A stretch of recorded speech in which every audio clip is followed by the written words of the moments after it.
இயேசுவின் ரத்தம் ஜெயம். Victory in the blood of Jesus. அன்பான சகோதர சகோதரிகளே, தேவனுக்கே மகிமை உண்டாவதாக. Praise the Lord, my dear brothers and sisters. இந்த நாளுக்காய், இந்த மாதத்திற்காய் தேவனை துதிக்கிறேன். I thank God for this wonderful day.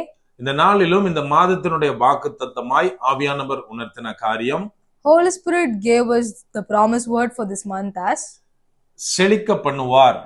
He will prosper.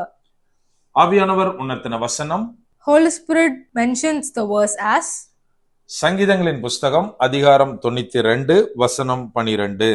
Psalms chapter 92 verse 12.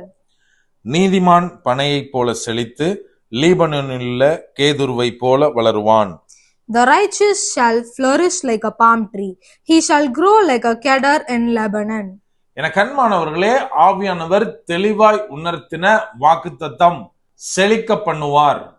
My dear beloved children of God, God says clearly for this month, the word for this month as He will prosper. இந்த இடத்திலே எழுதப்பட்டதை போல நீதிமான் பனையை போல செழித்து லீபனோனில் உள்ள கேதுருவை போல வளருவான்.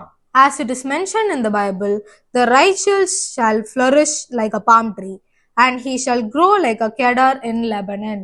என கண்மானவர்களே, இந்த இடத்திலே ரெண்டு வகையான மரங்களை நாம் பார்க்கிறோம். My dear beloved, we can see two kinds of tree in this verse. முதலாவது அந்த கேதுரு மரத்தை பற்றி நாம் பார்க்கலாம். First, we can see about the cedar in Lebanon. இது லெபனான், அதாவது லீபனோனில் உள்ள அந்த கேதுரு மரம் அப்படின்னா அது எங்க இருக்கும் அப்படின்னா மவுண்டன் மேல, உயரமான இடத்தின் மேல இருக்கும். Cedar tree is present on the top high mountains. அதாவது மலை மேலே இருக்கிற மரம் எப்பவுமே அதிகமான மழையை பெறும். This kind of tree on the top of the mountain gets a lot of rain. அதிக மழையை பெறுறதுனால அது எப்பவும் செழிப்பாக காணப்படும். As it gets a lot of rain, it flourishes. அதாவது நம்ம வேதத்துல நிறைய இடத்துல இந்த கேதுரு மரத்தை பத்தி பார்க்கலாம். We can see about this cedar tree in a lot of places in the Bible. இது நிறைய செழிப்பு, அதிகமான ஒரு செழிப்பான மரமாகவும் நிறைய வருஷம், கிட்டத்தட்ட 2000 years அது ஆயுள் உள்ளதாகவும் இருக்கிறது. It is really a prosperous tree and it has a lifespan almost approximately 2000 years. அதாவது இதை போல இந்த மலையின் மேல் உள்ள இந்த மரத்தை போல இயேசுவாகிய கன்மலையின் மேல் நாம் நாட்டப்பட்டிருக்கும் போது, like this tree on top of the mountain, if we are rooted in Christ, நாம் நீண்ட ஆயுளை பெறுபவர்களாகவும் அதிக செழிப்பானவர்களாகவும் காணப்படுவோம். we can be flourished like this tree. அப்படியானால் சங்கீதத்துல கேதுரு மரத்தை பத்தி மட்டும் சொல்லியிருக்கலாமே, எதுக்காக பனை மரத்தை பத்தி பேச வேண்டும்? We can ask that why is it mentioned as two trees? They can only say the cedar tree. பனைமரத்தோட கேரக்டர் என்ன அப்படின்னு நம்ம பார்க்கணும். You have to see about the palm tree. அதாவது பனைமரம் எப்போ அது செழிப்பா காணப்படும், எப்போ அதோடைய ஈல்டிங் நமக்கு கிடைக்கும் அப்படின்னு நம்ம பார்த்தா, if we see about the palm tree, we can get the yields in the, அதாவது நம்ம சம்மர் சீசன்ல தான் பனைமரத்துல இருந்து அதிகப்படியான ஈல்டிங் நமக்கு கிடைக்கும். during the summer we will get a lot of yield from the palm tree. அந்த சம்மர் சீசன்ல என்ன நடக்கும் அப்படின்னா அதிகமா வெயில் அடிக்கும், தண்ணியே கிடைக்காது, எல்லா மரங்களும் வாடி போய் நிக்கும். all the other trees during summer season will be dried. அந்த மாதிரியான ட்ரையான சீசன்ல தான் பனைமரத்துல இருந்து நமக்கு அதிகப்படியான ஈல்டிங் கிடைக்கும். during that hot and dry season we get a lot of yield from the palm tree. இதே போல தான் நீதிமான் எப்படி இருப்பான் அப்படின்னா, like the same way a righteous man will be, அவனுடைய சூழ்நிலையில மத்த எல்லாரும் வாடி போய் எதுவும் பண்ண முடியாம நின்னாலும், the situation around him may seem dry and with nothing else to do, நீதிமான் கர்த்தருக்குள் செழிப்பாக காணப்படுவான். but the righteous man will be rooted and flourished inside of God. இதற்காகத்தான் சங்கீதக்காரன் சொல்லுகிறார், நீதிமான் எப்படி இருப்பான்னா பனைமரத்தை போல செழித்து லீபனோனிலுள்ள கேதுரு மரத்தை போல வளருவான் அப்படின்னு. So this verse says that a righteous man will be like a palm tree and grow like cedar in Lebanon.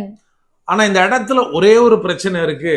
There's only one problem in this place. நம்ம சொல்லலாம், பிரதர் இங்க நீதிமானுக்கு தானே பிரதர் இவ்வளவு பிராஸ்பர் அப்படின்னு எழுதி இருக்கு.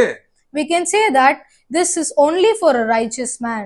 நாம நீதிமான் இல்லையே, நாம் பாவியா இருக்கிறனே அப்படின்னு நம்ம சொல்லலாம். We can say that we are not a righteous man, we are sinners. ஏன்னா நம்ம சொல்ற மாதிரி நம்ம பாவம் செய்யறோம், பாவமான உலகத்துல வாழ்றோம், நம்ம சரௌண்டிங் எல்லாமே பாவம் நிறைந்ததாய் காணப்படுகிறது. As we say, we are sinners and our surrounding is full of sins and the world is sin. வேதமும் சொல்லுகிறது ஒருவனும் நீதிமான் கிடையாது அப்படின்னு.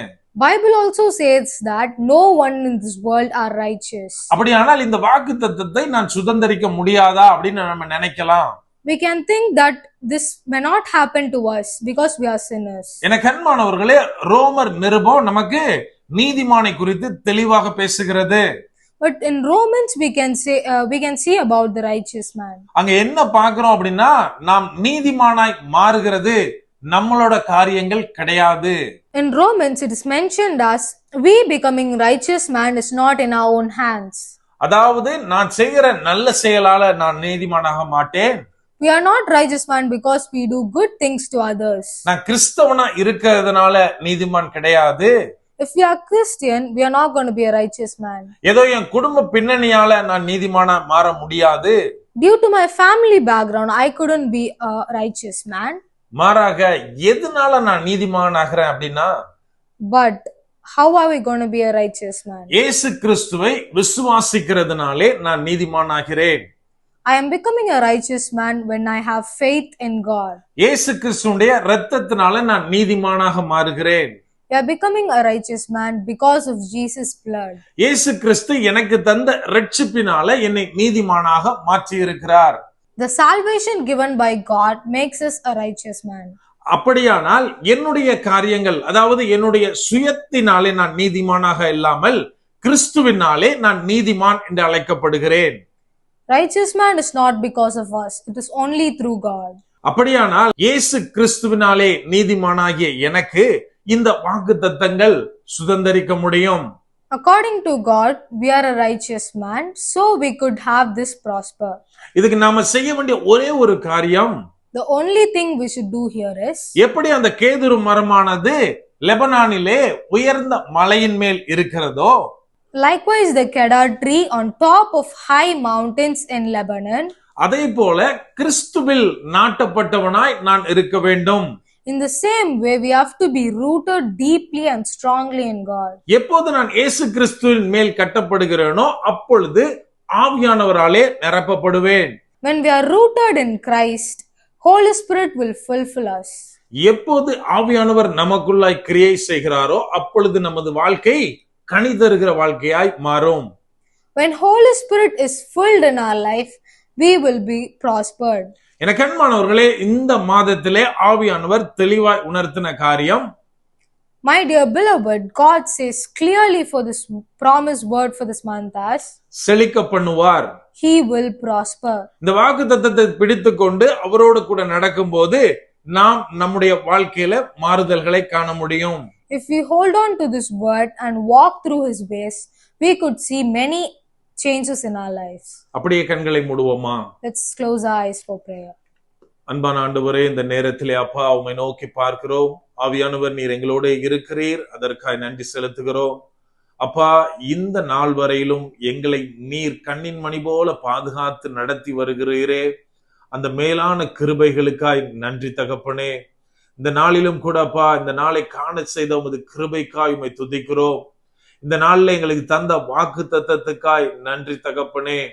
அப்பா, உண்மையும் உத்தமமாய் உம்மோடு கூட நடக்கிற அனுபவத்தை நீர் எங்களுக்கு தாங்க. எப்போதும் உமக்குள்ளே நாட்டப்பட்டு இருக்கிறவர்களாய் நாங்கள் இருக்க ஆவியானவரே நீர் எங்களுக்கு உதவி செய்யுங்கப்பா.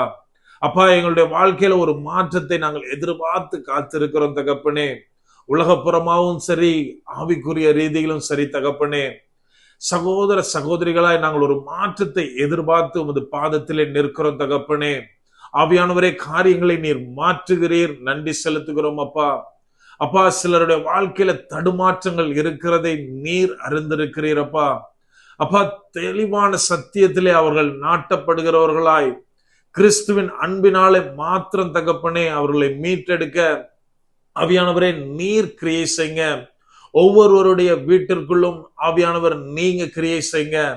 அப்பா, ஒவ்வொருத்தர் தேவைகளையும் அறிந்த தேவன் நீர் தகப்பனே. இந்த மாதத்தினுடைய ஒவ்வொரு தேவைகளையும் நீர் சந்திப்பீராக. ஒவ்வொருவரையும் நீர் அபிஷேகம் பண்ணி வழி நடத்துவீராக. இவ்வளவு நாள் இருந்ததை பார்க்கிலும் தகப்பனே, உமக்குள்ளாய் இன்னும் அதிகமாய் ஒவ்வொருவரும் ஆழமாய் செயல்பட உமக்கான காரியங்களிலே அவர்களை ஆவியானவர் உந்தி தள்ள ஒவ்வொருவரையும் அப்பா உமது பாதத்திலே தாழ்த்தி ஒப்பு கொடுக்கிறோம். மறுபடியுமாய் எங்கள் ஒவ்வொருவரையும் ஒப்பு கொடுத்து ஜெபிக்கிறோம் அப்பா. இந்த நாளுக்காய், இந்த வாக்கு தத்தத்துக்காய் நன்றி தகப்பனே. இந்த வாக்கு தத்தத்தை ஒவ்வொரு சகோதர சகோதரிகளும் சுதந்தரிக்க ஆவியானவரே நீங்க உதவி செய்யுங்க. முற்றிலுமா எங்களை தாழ்த்தி ஒப்பு கொடுக்கிறோம். பலப்படுத்தி ஆசீர்வதிங்க. மீட்பர் இயேசுவின் மூலம் ஜெபிக்கிறோம். ஜெபம் கேளும் எங்கள் நல்ல பிதாவே. ஆமென். God bless.